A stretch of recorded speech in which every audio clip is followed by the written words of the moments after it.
কি নাম আপনার? আপনার নাম? সুরমা। হ্যাঁ, সুরমা। সুরমা আক্তার। জি। বয়স কত আপনার? 26। কোথা থেকে আসছেন? নোয়াখালী থেকে। নোয়াখালী থেকে। আপনার এই প্রবলেম কিভাবে হয়েছে? আপনি এই পায়ের যে দুর্বলতা এটা কিভাবে আসছে?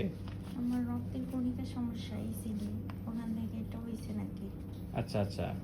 আছে। কতদিন যাবত আপনার এই প্রবলেম? 2019 সাল থেকে। 2019 সাল থেকে। এখন বাড়ছে। এখন আচ্ছা, এখন বেশি। হ্যাঁ, আমাদের এখানে ভর্তি হয়েছেন কবে?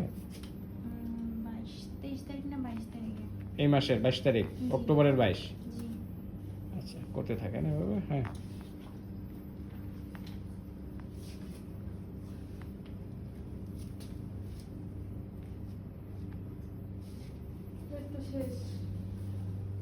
শেষ